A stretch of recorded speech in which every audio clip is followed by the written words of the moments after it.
Всем привет, дорогие друзья! Как вы уже поняли, наверное, по обложке видео, сегодня у меня гости. Я пригласила двух Даш, которых, думаю, вы хорошо знаете. У нас в гостях сегодня Дарья из Real Russian Club и Даша, автор проекта Russian with Dasha. Дело в том, что мы не только коллеги, но и землячки. Поэтому сегодня я пригласила Даш поностальгировать, поговорить о Сибири. Надеюсь, что будет интересно. Начинаем?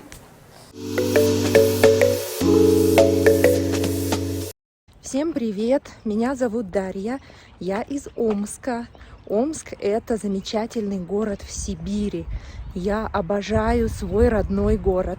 Он далеко от центральной России, поэтому немногие туда доезжают.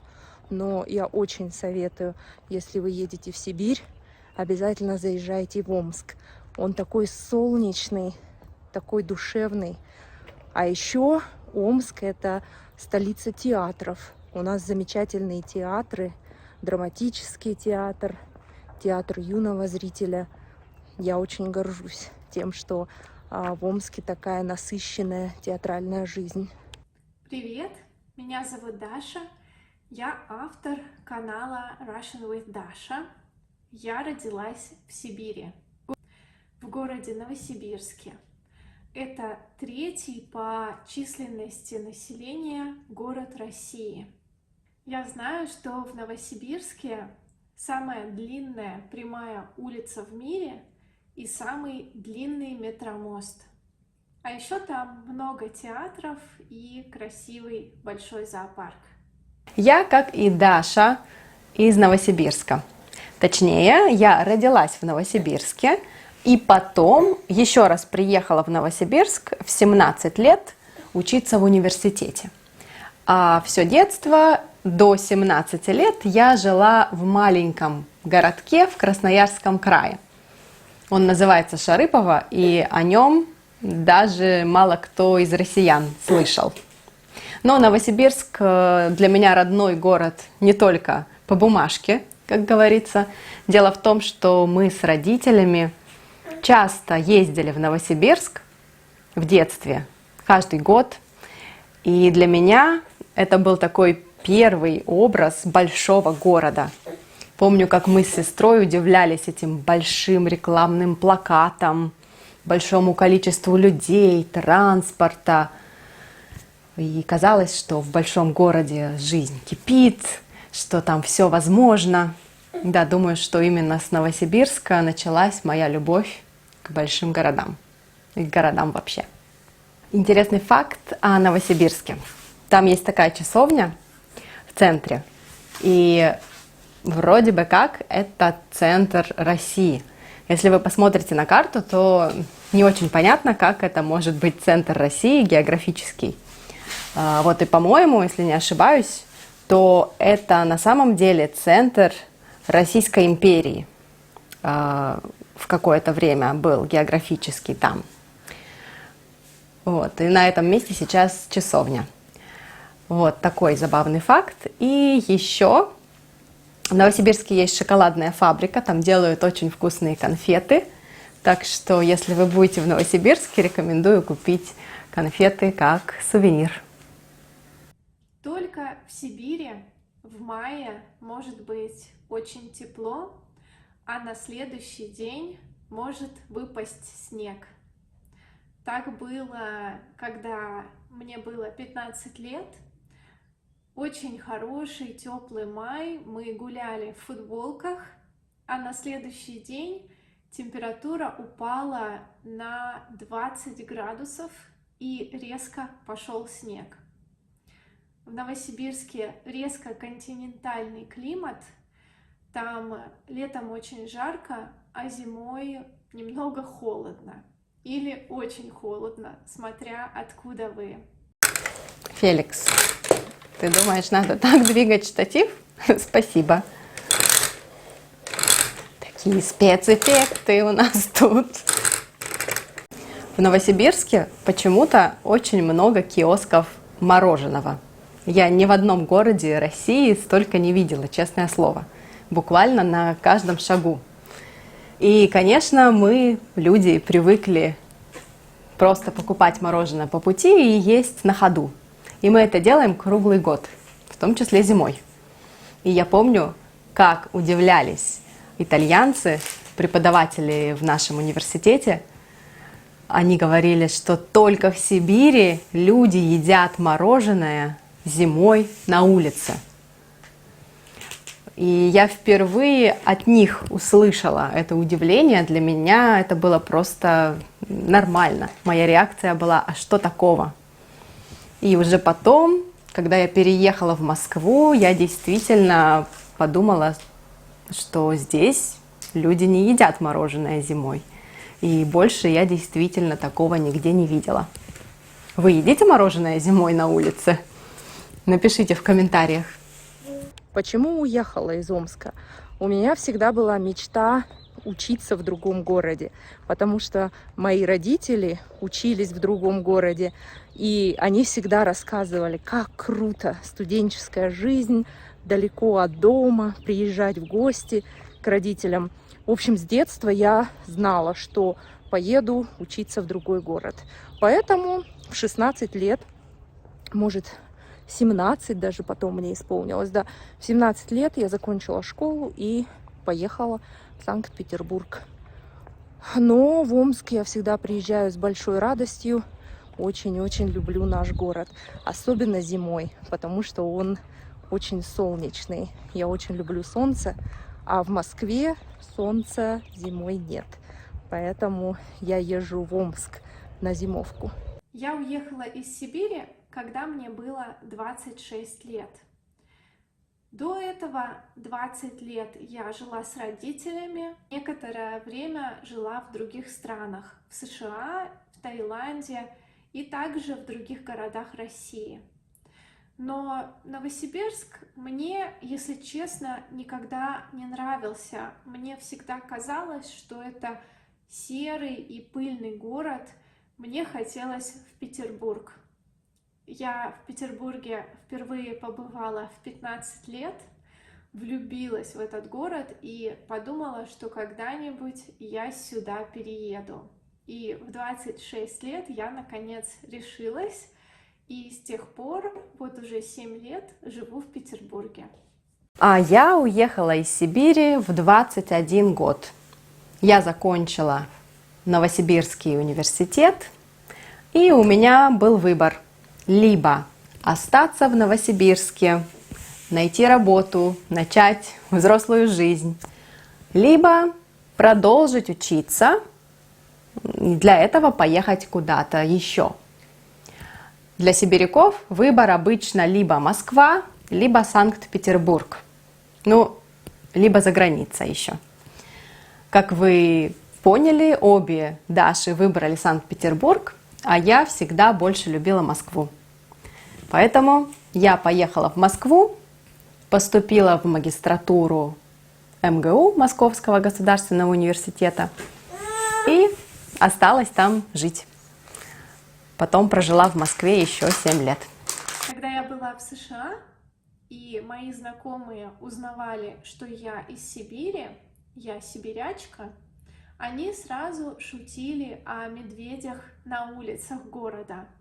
Но, конечно, никаких медведей на улицах у нас нет. Медведи белые и бурые у нас только в зоопарках. И еще один миф, о котором часто слышат сибиряки, это что у нас всегда холодно.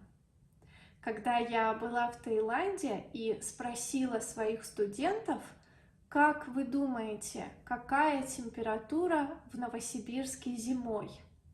Они очень удивились, когда я сказала минус 20 градусов Цельсия, а иногда минус 40. Они знали, что в Сибири холодно, но не думали, что так холодно. А когда я спросила, как вы думаете, какая температура в Новосибирске летом, они сказали, наверное, 0 градусов.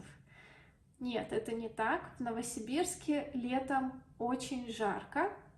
чаще всего 20-25, но иногда бывает и до 42-45 градусов. И это еще одна причина, по которой я уехала из Сибири. Я не очень люблю сильную жару. Когда иностранцы узнают, откуда я, у них всегда один единственный вопрос. Правда ли, что в Сибири ужасно холодно? Отвечаю, конечно, это неправда. Во-первых, Сибирь огромная, она очень большая. Во-вторых, Сибирь очень разная, и погода тоже разная. Например, в Омске, да, зимой может быть очень холодно, минус 35 по Цельсию, минус 40 может быть раз за всю зиму.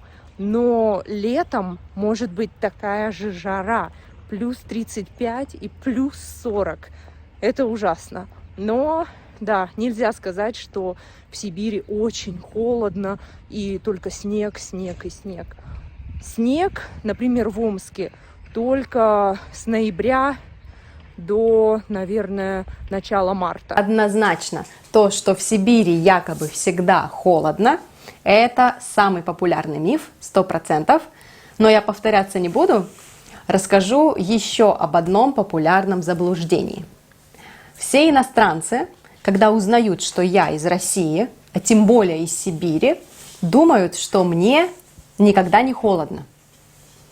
Они думают, что я знаю, что такое настоящий мороз, и поэтому мне все нипочем. Но это не так. Если я в компании иностранцев, или вообще русский человек, сибиряк в компании иностранцев, то, скорее всего, русский будет теплее всех одет. Не знаю, мы так привыкли. Мы говорим, что сибиряк не тот, кто не мерзнет, а тот, кто хорошо одевается. Это я забрала своего сына Рому из школы. Он не из Омска. Рома у нас москвич. Он родился в Москве, но в Омске был много-много раз. Что, ты любишь Омск? Ага, Почему? потому что там живет мой дедушка. Дедушка там живет, да. Что вы с ним делаете в Омске, когда мы приезжаем? Я забыл. Ну как, вспоминай, гулять ходите, да? Да. Как гуляли. тебе? В Омске красиво? Да. Люди хорошие? Ну да. Ну что-то застеснялся, как всегда. Ответы односложные ответы. Сибиряки не любят ждать. В Петербурге в кафе официанты не всегда быстро приносят заказ. И сибиряки будут сидеть недовольно, и потом также несколько раз будут подзывать официанта и спрашивать, где их заказ. Потому что они любят, чтобы все было быстро, четко и понятно. Сибирячки очень любят выглядеть женственно и красиво одеваться. Они ходят на маникюры, наращивают ресницы, делают укладки волос и также любят носить каблуки. Если вы приедете в Петербург, то увидите, что здесь люди одеваются удобно, носят кроссовки, кеды, но когда сюда приезжают сибирячки, я их сразу вижу, потому что они все очень красивые, выглядят женственно и бегают на каблучках. Надеюсь, что это не мизогиния. А еще, по-моему, сибиряки такие кочевники часто. Сибиряки не боятся уезжать из Сибири. Феликс, согласен. Да, куда бы я ни поехала, где бы я ни жила, в Москве, в Лондоне, в Будапеште, я постоянно встречаю сибиряков. И не знаю ни одного примера, когда сибиряк уехал из Сибири, например, учиться или работать куда-то, а потом вернулся. Ну, безусловно, такие примеры есть, просто я таких не знаю. Зато знаю множество примеров, когда сибиряки уехали из Сибири куда-то еще. Если вы хотите поехать в Сибирь, Сначала проверьте, какая температура в среднем в том городе, который вы хотите посетить. И берите одежду на разную погоду. Если вы выбираете город для учебы, я вам рекомендую ехать в старые сибирские города, потому что там красивая архитектура. Новосибирск, город, в котором я родилась, новый, молодой и современный. Если вы хотите посмотреть старое деревянное зодчество, то я вам рекомендую поехать в Иркутск на Байкале или в Томск. Это красивые старые города с богатой культурой. И кроме городов вы можете также посмотреть шикарную природу. И еще один совет: не бойтесь сибиряков. Они могут выглядеть неприветливо, но на самом деле сибиряки очень добрые и гостеприимные люди. И если вам нужна помощь или совет, они вам всегда помогут. Вы также можете напроситься к кому-нибудь и попросить их научить вас лепить пельмени или готовить борщ. Я думаю, что сибиряки будут очень рады увидеть иностранца, который говорит по-русски.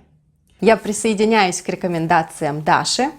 Я тоже очень люблю Томск и всегда советую своим студентам посетить Томск именно из-за архитектуры.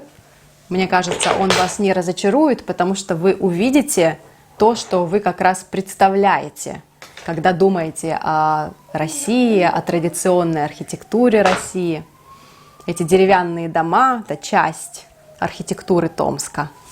И, конечно, я советую вам ехать в Сибирь на поезде. Знаю, что у многих из вас есть мечта поехать по Транссибирской магистрали. Это однозначно того стоит. И если поедете, я советую покупать плацкартный билет. Можно поехать в купе, это такой закрытый вагон. А плацкарт – это место в открытом вагоне. Вы будете видеть других людей. Так вы можете познакомиться с кем-нибудь, пообщаться, посмотреть, как русские ведут себя в поезде. И вы однозначно будете звездой вагона. Я помню, когда мой муж впервые путешествовал по Транссибирской магистрали, весь вагон еще на первой станции понял, что здесь есть иностранец, и все хотели с ним поговорить, познакомиться, поиграть в шахматы. Серьезно, была очередь, чтобы поиграть с ним в шахматы. Вот такой у нас сибиряков интерес к иностранцам. Так что очень советую ехать на поезде и надеюсь, что у всех, кто об этом мечтает, однажды это получится. Омск очень красивый город, да, если люди захотят поехать учиться в Омск, учить русский язык, например, ты бы им посоветовал туда ехать? Нет, спасибо. Почему? Курсив не хочется учить. Не учите курсив, Рома говорит, да. Курсив самый худший тип писания. Я имею в виду, чтобы поехать в Омск, посмотреть, какой город. Поедут? Да, рекомендую. Рекомендует Омск, если без курсива. Ну что, все? Пока. Пока-пока. Всем пока. Пока. Ну что, друзья, вот такое видео получилось. Надеюсь, что вам было интересно. Большое спасибо Дарье и Даше за участие в видео. Не забудьте подписаться на их каналы, если вы еще не подписаны. Все ссылки будут в описании и в комментариях. Пишите, если вы уже были в Сибири, какие у вас впечатления. Ну и до новых встреч. Пока!